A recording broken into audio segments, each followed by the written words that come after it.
Hello दोस्तों, स्वागत है आप सभी का आपके इस YouTube channel the one liner में। दोस्तों, ये हमारी एनएमडीसी मेंटेनेंस असिस्टेंट इलेक्ट्रिकल के लिए चैप्टर वाइज सीरीज़ का दूसरा चैप्टर है जिसका नाम है ट्रांसफार्मर। ये वीडियो 2 पार्ट में आएगी। ये इस वीडियो का पहला पार्ट है। चलिए इस वीडियो को शुरू करते हैं।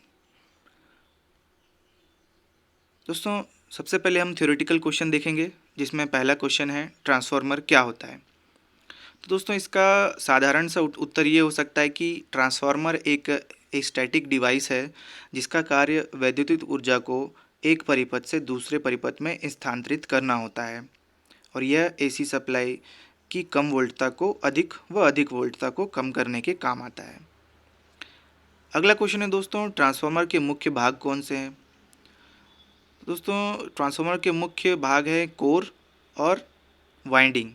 इसके अलावा भी दोस्तों कुछ इम्पॉर्टेंट भाग होते हैं, लेकिन ये 2 सबसे इम्पॉर्टेंट भाग हैं।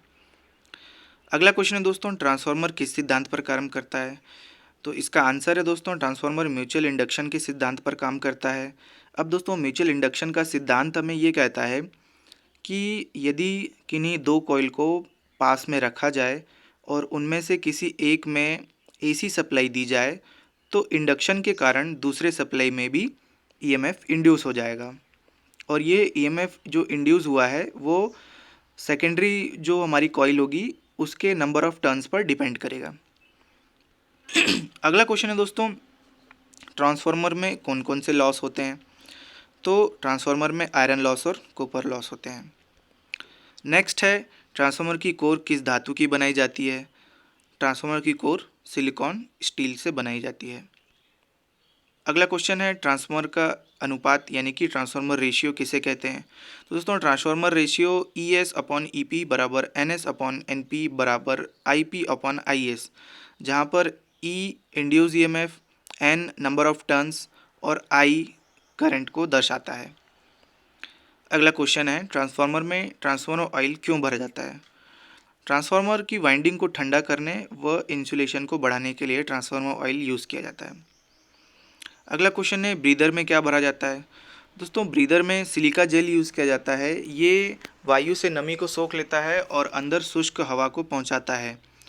और सिलिका जेल का कलर भी पूछा जाता है एग्ज़ाम में, तो जिसका सिलिका जेल का कलर होता है नीला कलर का और नमी सोखने के बाद ये गुलाबी कलर में बदल जाता है। अगला क्वेश्चन है, ट्रांसफार्मर में आयरन लॉस किस टेस्ट के द्वारा किए जाते हैं। तो दोस्तों, आयरन लॉस मालूम करने के लिए ओपन सर्किट टेस्ट किया जाता है। नेक्स्ट है, ट्रांसफार्मर केवल एसी सप्लाई पर ही क्यों कार्य करता है।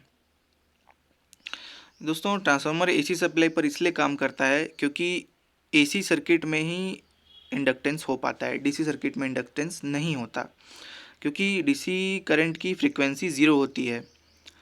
और अगला क्वेश्चन हमारा है, जिस वाइंडिंग को विद्युत स्रोत से संयोजित किया जाता है उसे कौन सी वाइंडिंग की कहते हैं, यानी कि जिसमें हम सप्लाई दे रहे हैं तो उसे प्राइमरी वाइंडिंग कहा जाता है। नेक्स्ट है, लोड से संयोजित करने वाली वाइंडिंग को क्या कहते हैं, यानी जिससे हम सप्लाई ले रहे हैं उसे सेकेंडरी वाइंडिंग कहा जाता है।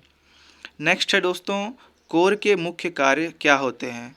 तो दोस्तों, कोर के मुख्य कार्य होते हैं प्राइमरी वाइंडिंग को स्थापित चुंबकीय क्षेत्र की चुंबकीय बल रेखाओं को पथ प्रदान करना, प्राइमरी वाइंडिंग द्वारा स्थापित चुंबकीय क्षेत्र की अधिकाधिक चुंबकीय बल रेखाओं को सेकेंडरी वाइंडिंग में से गुजारना और ट्रांसफार्मर की वाइंडिंग को आधार प्रदान करना। दोस्तों, ये सभी क्वेश्चन आपको इंटरव्यू में और आईटीआई वाले स्टूडेंट्स के लिए भी इम्पॉर्टेंट हैं, तो आप सभी भी इन्हें देखते चलिएगा।